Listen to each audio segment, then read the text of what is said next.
Hey everyone, welcome in another session of our class. Today we will discuss about our new topic which is about subject and predicate. So let's start our today's video.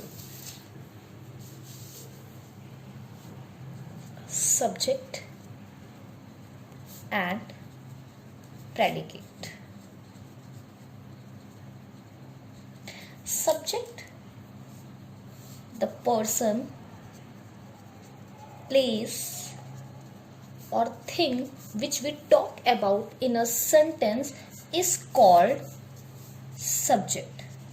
जब किसी sentence के अंदर हम किसी person place के बारे में जो बात करते हैं वो हमारा सब्जेक्ट कहलाता है. And whatever we talk about the subject is called predicate.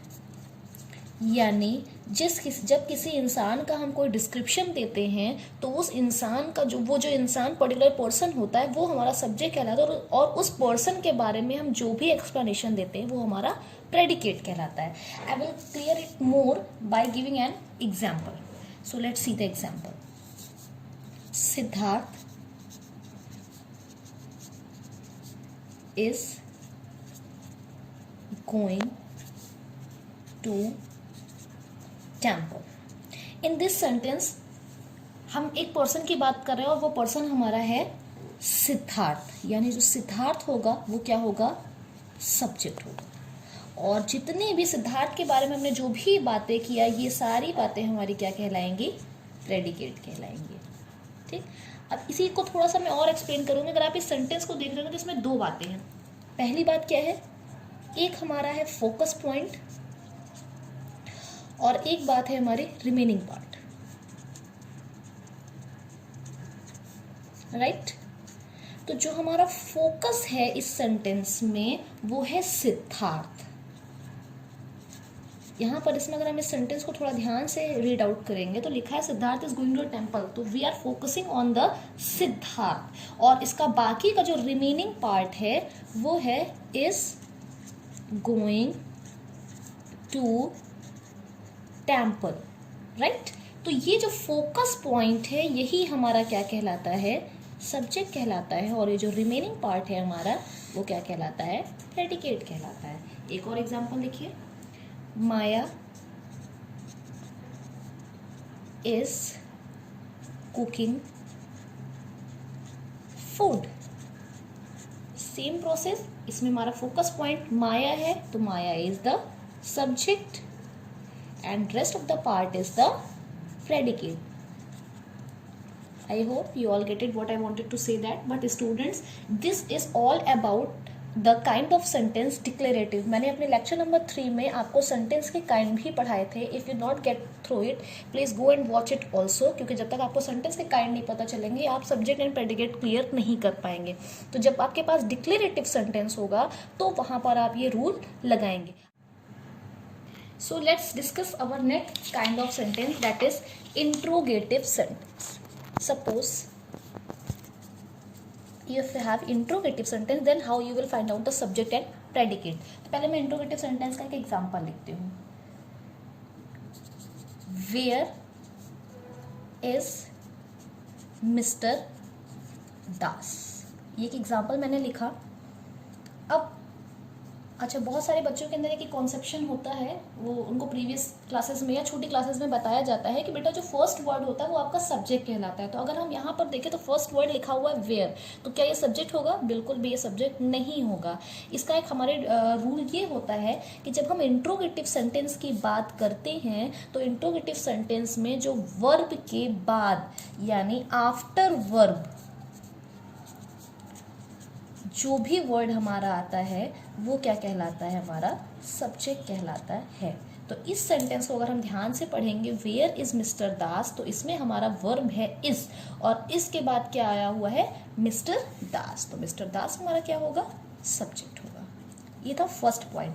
Second point देखिए, कभी कभी ऐसा होता है कि हमारा इंट्रोगेटिव सेंटेंस होता है और उसमें दो वर्ब आ जाते हैं. तब आप कैसे आइडेंटिफाई करेंगे कि उसमें सब्जेक्ट क्या है. एग्जाम्पल देखिए, वेयर आर यू गोइंग.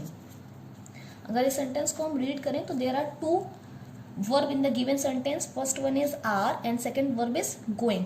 तो अब आपको अगर सब्जेक्ट बताना हो तो क्या होगा, तो अगर दो वर्ब होंगे तो दोनों वर्ब के बीच में जो हमारा वर्ड होगा वही हमारा क्या होगा, सब्जेक्ट होगा।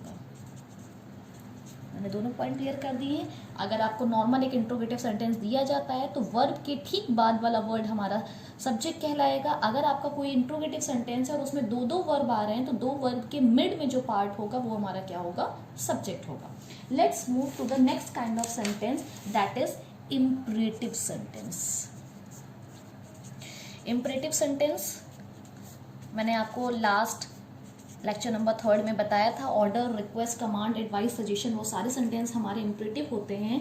तो अगर आपको उसमें सब्जेक्ट प्रेडिकेट आइडेंटिफाई करना है तो आप कैसे करेंगे, जैसे मैंने लिखा प्लीज पास द सॉल्ट, तो actually in the imperative sentence subject is implied, तो इसमें आपको जो सब्जेक्ट बताना होगा वो आप ऑटोमेटिक बता देंगे यू। मैंने एक और एग्जांपल लिखा शट द डोर, अगर आपको इसमें सब्जेक्ट बताना होगा तो इसमें सब्जेक्ट होगा यू। क्लियर। नेक्स्ट हमारा है exclamatory sentences.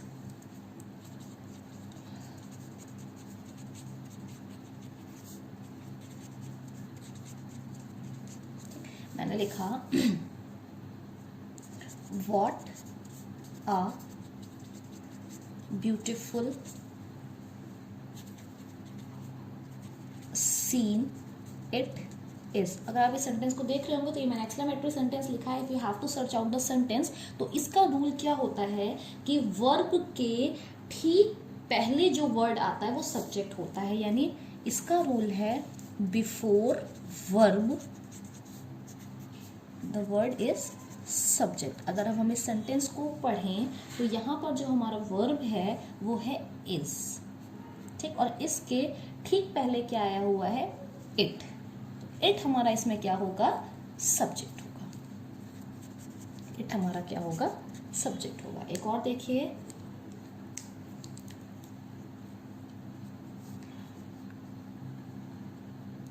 How amazing these girls are, ये भी हमारा एक्सक्लेमेटरी सेंटेंस है। अगर हम इसमें मैं सब्जेक्ट आइडेंटिफाई करना हो तो सबसे पहले हम वर्ब को ढूंढेंगे। तो वर्ब हमारा इसमें क्या है, आर, और आर के ठीक पहले हमारा क्या दिया हुआ है, दीज गर्ल्स। तो दीज गर्ल्स हमारा क्या होगा, सब्जेक्ट होगा।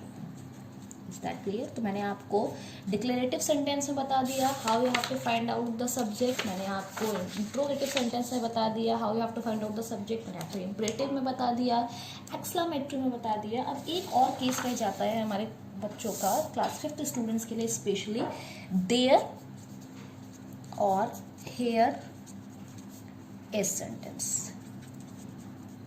इसका मैं एक एग्जांपल लिखूंगी।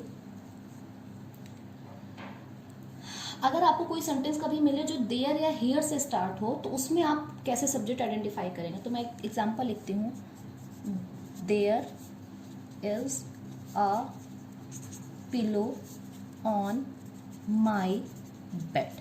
अगर अब आपको इसमें सब्जेक्ट आइडेंटिफाई करना है तो इसमें क्या होता है, देयर इज के बाद ठीक जो वर्ड आता है वो हमारा सब्जेक्ट कहलाता है। तो यार देयर इज के बाद यहाँ पर आया हुआ अ पिलो, तो अ पिलो हमारा क्या होगा, सब्जेक्ट होगा। एक और एग्जांपल देख लीजिए,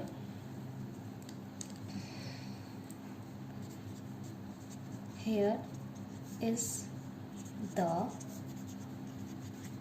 कीज, और आप इसको देखेंगे तो इसमें अगर आपका सब्जेक्ट को ढूंढना होगा तो इसमें आपका इसके बाद यानी वर्ब के बाद जो आया है वो है द कीज, तो the keys will be the subject. Thank you for watching this video, hope you all get very clear. If you have any confusion regarding this video, please ask me in the comment box. Stay tuned for the upcoming videos. Thank you.